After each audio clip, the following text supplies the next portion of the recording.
So hello everyone, here is Swastik Chakraborty and welcome back to my channel Lifestyle with Swasi. So let's get started with a brand new video. In this video I'm going to talk about something very interesting and everyone will going to love whoever lives in West Bengal. And when I'm saying the word West Bengal, the only city which is coming to your mind is guess what? Kolkata. Yes, I am going to talk about the history of Kolkata, which we also call by the name of City of Joy. So let's start. First, I'm going to say about the early period of Kolkata, from where the name Kolkata came from. So let's start about the early period of Kolkata. The first name wasn't Kolkata from the very beginning. The first name we can see was Kalikata, which we can find in the Mansa Mangal of the Bengali poet Vipradas and also in the rent roll of the Mughal Emperor Akbar. Then it was changed to Calcutta when Jock Charnock arrived and established their trading post near the Hooghly River during 1690. It changed to Calcutta. So now let's talk about the growth of the city. The growth of the city began from the Mughal Emperor Farooq Siar in 1717, granted the East India Company freedom of trade in the return of a yearly payment of 3000 rupees. This arrangement gave a great impetus to the growth of Calcutta. A large number of Indian merchants flocked to the city. The servants of the company under the company's flag carried on a duty-free private trade. When the Marathas from the southwest began incursion against the Mughal in the western district of Bengal in 1742, the English obtained permission from Ali Vardi Khan, the Nawab of Bengal, to dig an entrenchment in the northern and eastern part of the town to form a moat on the land side. This came to be known as the Maratha Ditch. Although it was not completed to the southern end of the settlement, it marked the city's eastern boundary. Now it's continued from that time to 1756 when his successor Siraj ad-Dawla captured the fort and sacked the town. A number of Europeans were imprisoned in a small lockup popularly known as the Black Hole of Calcutta, and this is actually so famous name, and many of the foreigners have died there also. Calcutta was recaptured in January 1957 by Robert Clive, one of the founder of the British power of India, and by the British Admiral Charles Watson. The Nawab was defeated shortly after at Plassey in 1757. After which British rule in Bengal was assured. Govindapur was cleared of its forests and new Fort William was built on its present site, where actually the Fort William belongs today, overlooking the Hooghly at Calcutta, where it became the symbol of British military ascendancy. So you can understand the Hooghly river is the main source why Kolkata got so famous for the British. After that, Kolkata became the capital of India. Yes, not suddenly it became. Until 1772, Kolkata isn't the capital. Then, when the first Governor General Warren Hastings came to India, he transferred all the offices from the city of Murshidabad to Kolkata. Before Kolkata, Murshidabad was the capital during the era of Siraj ad-Dawla.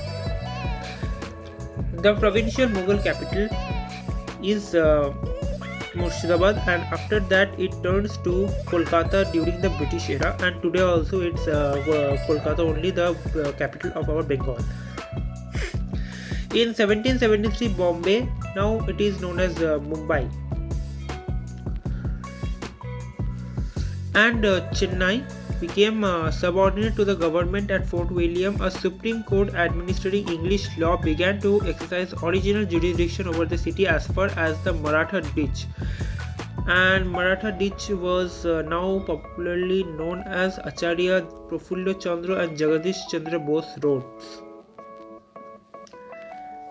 Any people who belongs to the proper Kolkata, who travels to Kolkata daily, they can identify these traits easily. In 1706, the population of Calcutta was roughly between 10,000 and 12,000. It increased by nearly 1,20,000 by 1752 and by 1,80,000 by 1821. The British town was built on ground that had been razed and drained. There were so many places in the British sector of the city that is named by the city of palaces. Outside the British town, were built the mansions of newly rich as well as the clusters of huts. Actually, that are not for Indians; that are completely for the foreigners. The name of the different quarters of the city, such as Kumartuli. Yes, a very famous name. Everyone visit that before Durga Puja. Kumartuli is a very popular name nowadays. And Shakaripara Lane is also very famous nowadays. Still indicate the various occupational caste of people who became residents of the growing metropolis. Yes, in Kumartulis and Shakaripara there are very different type of creators belong. Calcutta at that time was described as a pestilential town.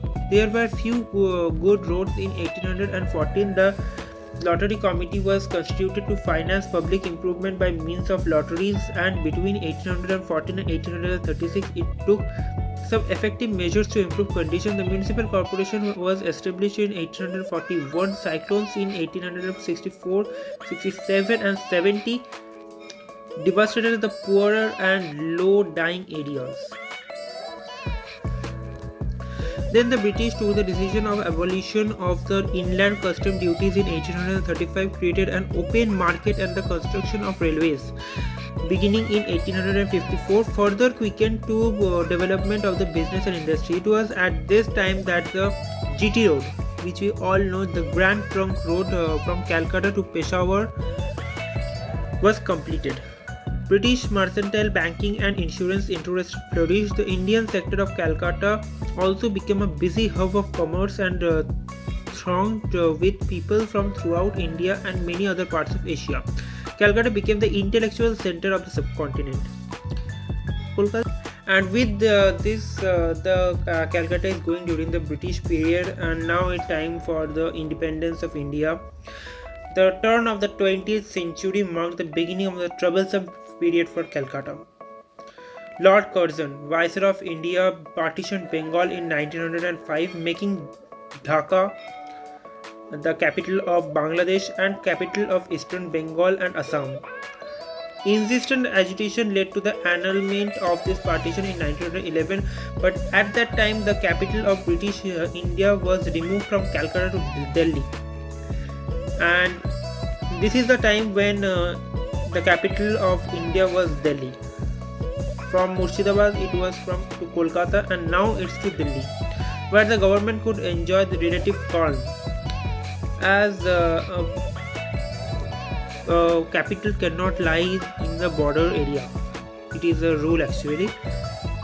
So Delhi is the center of India, not center but still it is a safe place for to be a capital of a country. Meanwhile, as Calcutta's population grew larger, social problems also became more insistent, as did demands for home rule for India. Communal riots occurred in 1926, and when the nationalist leader Mahatma Gandhi called for non-compliance with unjust laws, riots occurred in 1930 in World War II.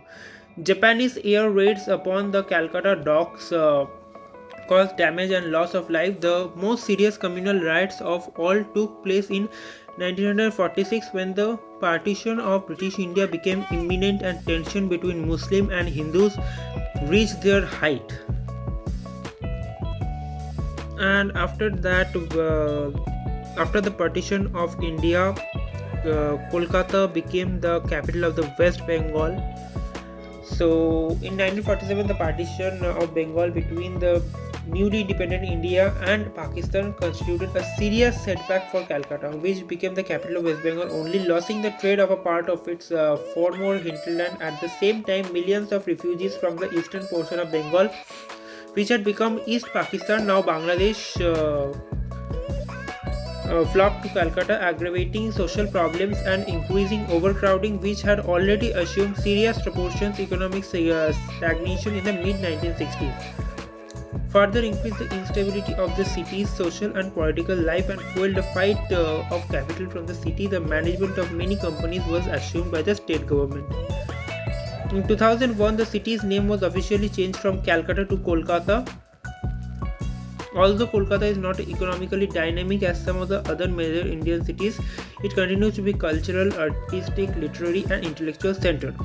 Yes, Kolkata is still a cultural city, as many of the freedom fighter poets like Rabindranath Tagore, directors like Satyajit Ray, and many singers, actors, many were found in Kolkata. There are many famous dishes. There are famous desserts are found in Kolkata.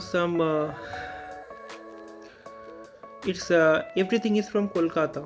So Kolkata is really marks a history to the India. It's famous. It is famous till date.